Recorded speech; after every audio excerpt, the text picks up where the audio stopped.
Hey y'all, it's Dark Sugar Podcast coming to you fresh out the packet with everything black. Dark Sugar. Hello, welcome to Dark Sugar Podcast. It is your host, Kiana.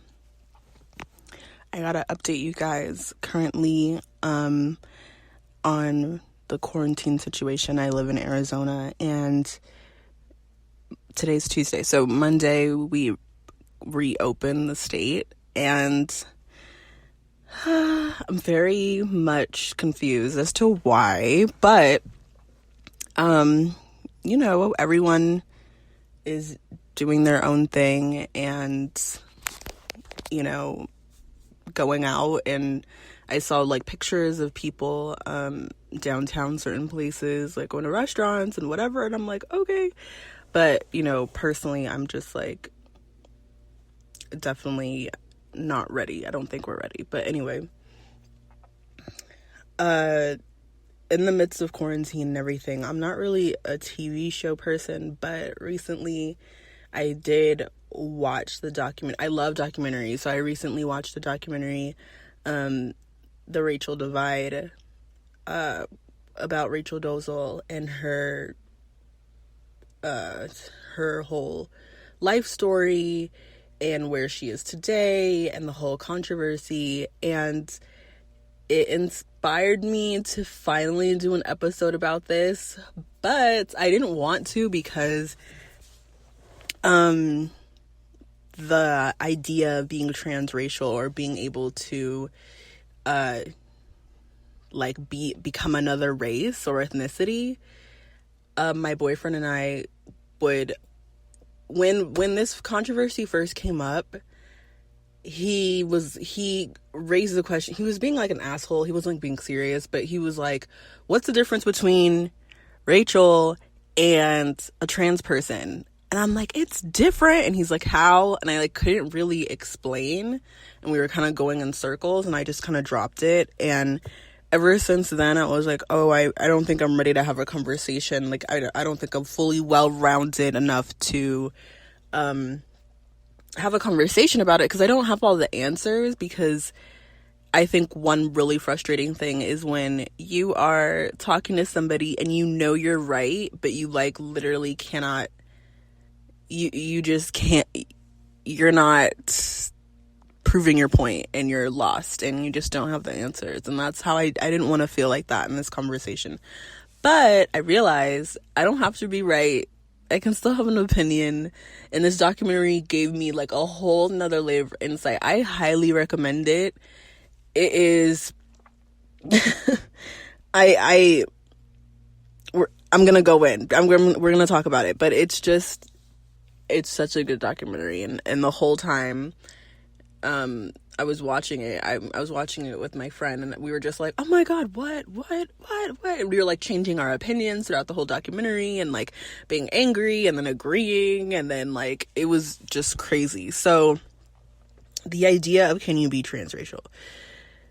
If someone's just gonna ask me that, can you be? No, you cannot. I don't think so. No, I don't think I can just wake up one day and say, and I'm not gonna, okay, let me not be dramatic. I know it doesn't happen overnight, but I know I just cannot become Chinese.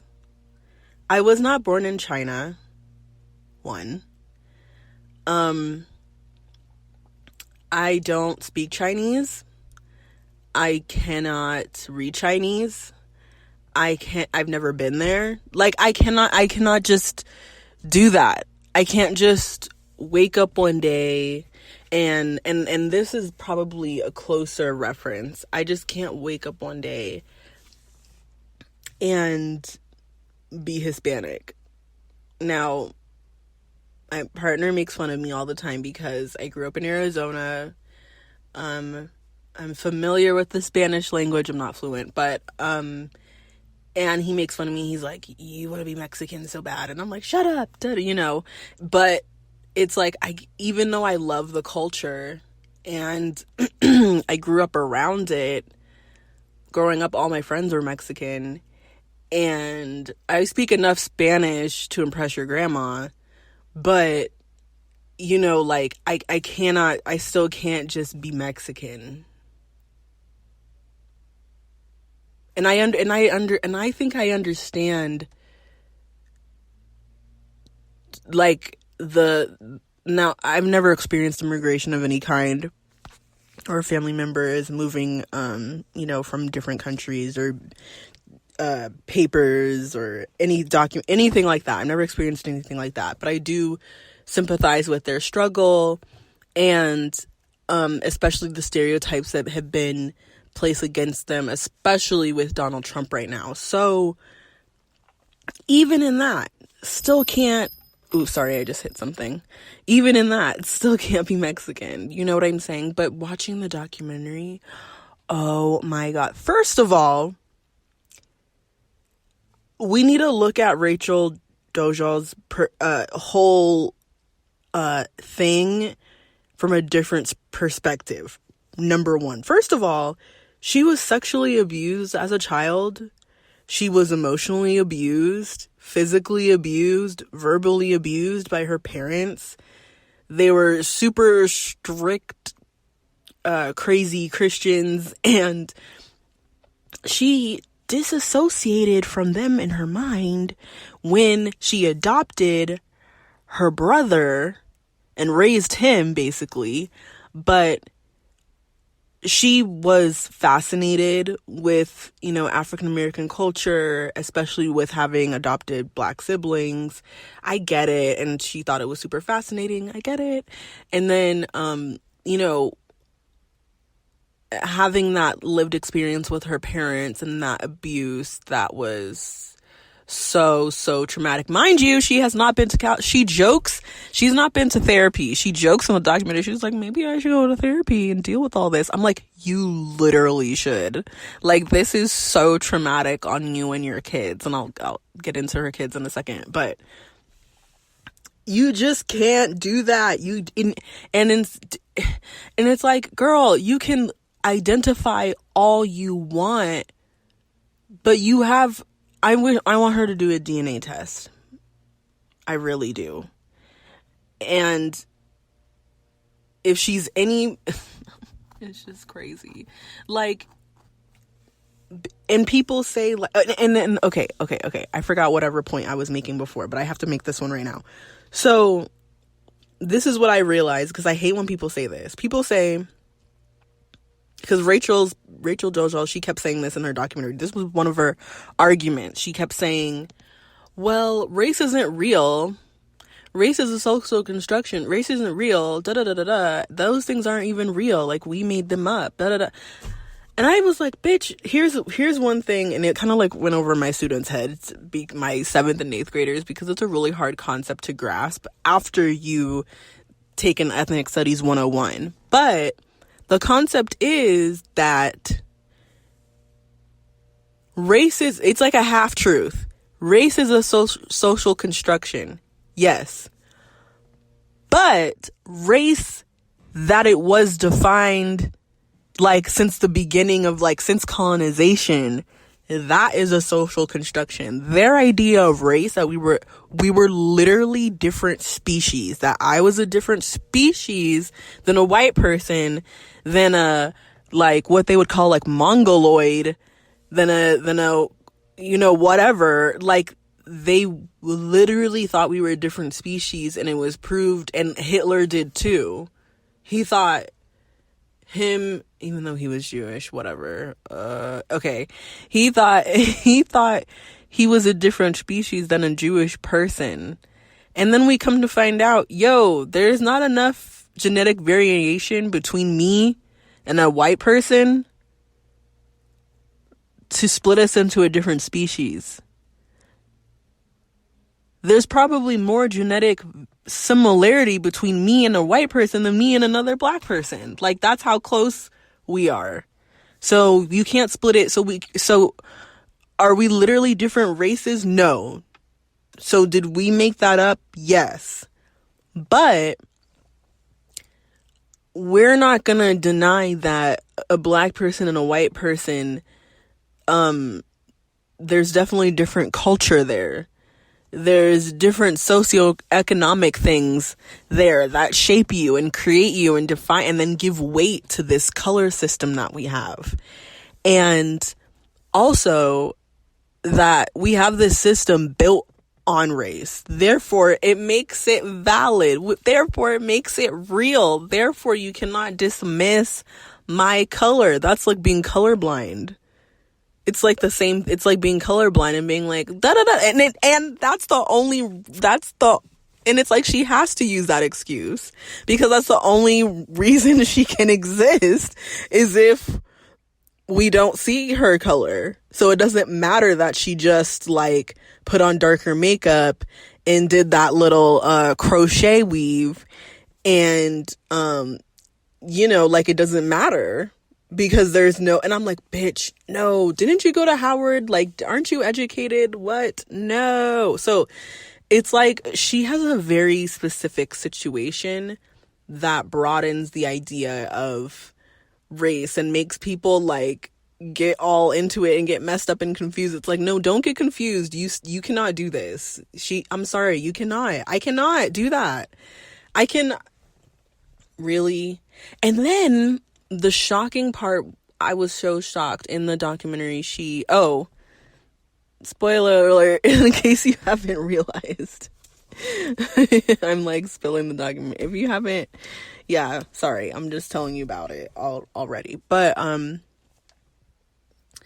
part of the documentary, she was on The Real, and she admitted she was born to white parents because she had been lying, saying that her parents were black, and she had an older father figure who she called dad that everyone thought was her real dad. So everyone thought she was half white at least. And so, and so on the show, she admitted that her parents were white. And she's like, but I identify as black. And I'm like, what? You can't do that. And it's like she's like 1,000 years ahead of her time. Like, we do not live in a post-racial little utopia society that she's like vibrating on. We are not there yet. And also her expression of being a black person is directly related to trauma. Literally, she decided to become black when she adopted her brother because she realized how abused he was from her parents, and that's when she like wanted nothing to do with him. Like, aka that's like when she wanted to be black. Like, I totally get it now. And I'm like, oh, okay, because all I heard surface level is that this lady just lied and said she was black and she just thinks she's black and that's it. Like, I didn't know anything about her background or anything. So, and then the craziest part in the documentary is how heavy this is on her kids. Like, her kids are black, and they kind of like just let her go along with, they like don't care that she identifies as black. Like, they know her parents are white, but they don't like, the media attention really was a lot for them. And really, because they're seeing how this whole controversy like negatively impacted her. Like, she can't get a job, like no one wants to hire her, no one wants to work with her. It's just like really horrible. And her kids just really see her holding on to the trauma. And I just could not believe when she joked and was like, maybe I should go to therapy. And I'm like, yes, please, yes, you actually do. And dissociation is like such a real thing, and I've seen that a lot, with a lot of mental illnesses, and it's a survival response.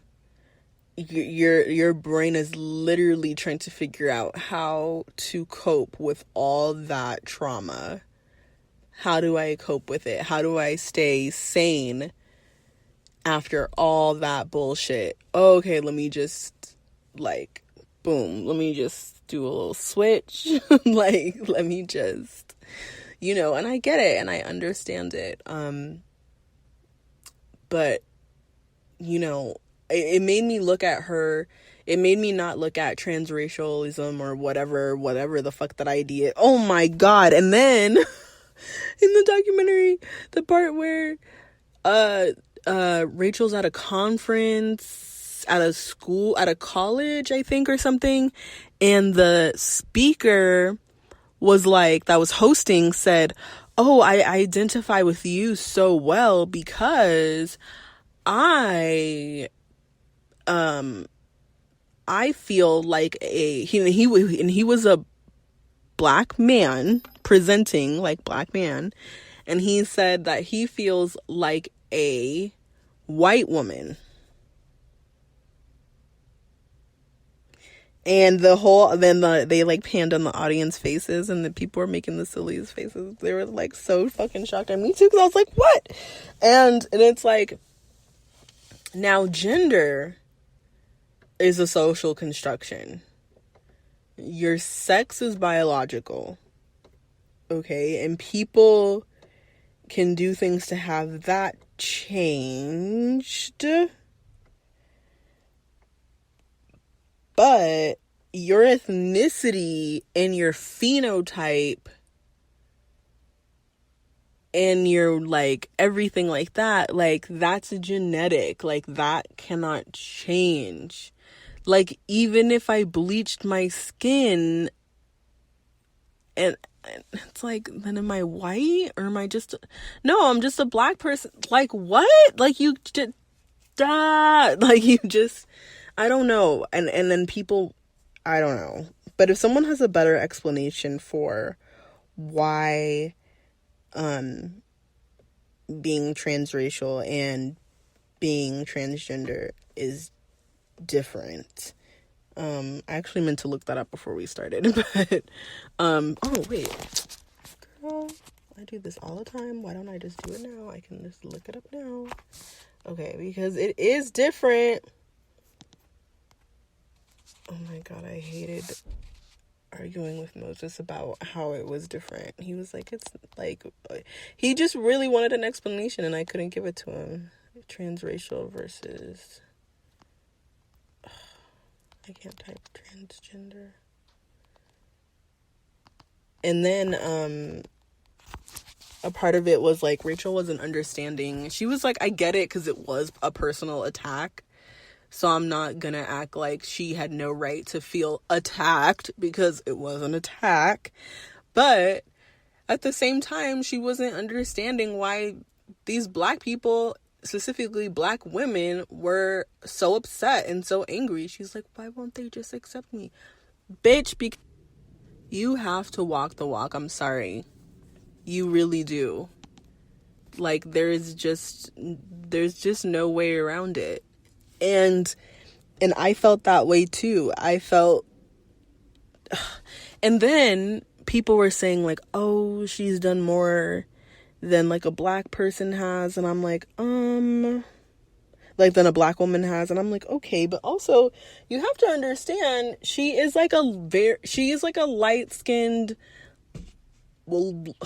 blue-eyed black woman. Like, yeah, she's getting a lot of shit done looking like that. Like, but like, obviously she's taking up more space. Like, it's just and I just can't with it. I just really could not get with her.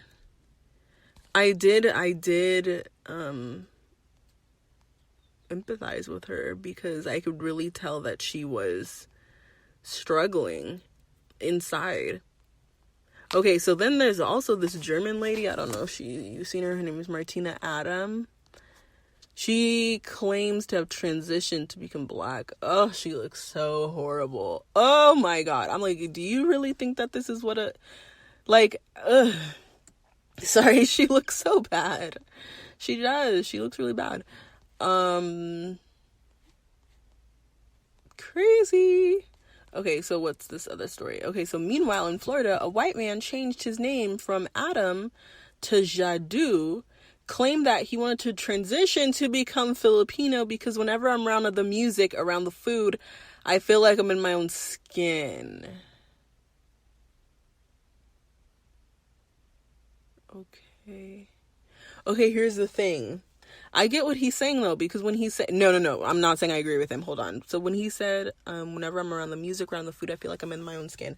That's literally how I feel around Mexican music and around a lot of other Hispanic music and around other Hispanic cultures. But I know I'm not that. I still know I'm not Mexican. I can identify that hard, but still know that I'm what? Okay, so also in November 2018, it emerged that a white artistic director, Anthony Lennon, was specifically dedicated to artists of color. He describes himself as an African born again, claiming though that although I am white with white parents, I've gone through the struggles of a black man, a black actor. How did he do that? How did he do that? I need to look into how he did that. That's really weird. Okay, so this is a really good article. Okay, so it says these people, transracial people, believe that race and gender are synonymous. They're not. One should be able to change their race if they feel more aligned to that particular culture. You can't. They put forth the idea that racial fluidity is just like gender fluidity. It's not, and that we shouldn't box people into racial categories. We do, just because of their ancestry. We do, though. To put these opinions, okay, whatever. Yes, race and ethnicity are rooted in your ancestry. You just can't pick and choose. Fucking thank you. It says, sorry, I'm just like so hyped because I'm finding this is what I'm saying. Like, yes, race isn't real, but your race and ethnicity, motherfucker. Okay. Unlike gender, which is assigned to you at birth, your race or ethnicity is rooted in your ancestry. You can't inherit your gender, but you do inherit your race. Thank you. Yeah,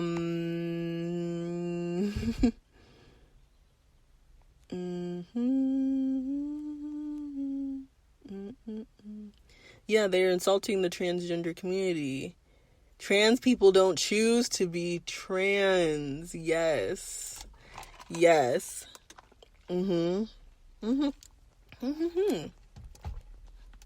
Sorry, I just took a sip of my coffee. That is so true, though. Okay, so now I have my reasons. That was so easy to just look that up. Should have done that earlier, but yeah, you can't just do that. I'm sorry. And one conversation about race and ethnicity that I want to get across to people is that, look, we don't have to be the same. Being the same or trying to be the same we'll never be the same, and we're not supposed to, and that's okay. Because it's like I don't like the idea of a melting pot. We're more of a mosaic. And we're all different pieces, and we fit together differently. And instead of trying to be the same and then realizing we're not the same and then being racist about it, we should learn about our differences. And once you do that, then it's so much easier to have these conversations and to open up about it. But I'm sorry, you no. Yeah, and she, in the documentary, she was literally shocked as to why these black women were mad. And I'm like, you don't get why they're mad? Because you have not walked. No, you cannot do that. I really want to know. I really want to look up how that guy says that he's walked. He's struggled, the struggles of a black man. How? You want to get shot by the police? Or by two random white guys? Sorry, I'm super salty. But definitely let's open up the conversation more. Check out that documentary if you haven't. If I spoiled it for you, I'm sorry. I highly recommend it. It's just really good, and they go like way more in depth about it, more in depth about her story, and verbatim like what she has to say about it. But yeah, everybody be safe wherever you are. If your states and cities are opening back up, please be super cautious. I would advise you to continue as you are for a minute, but just be safe.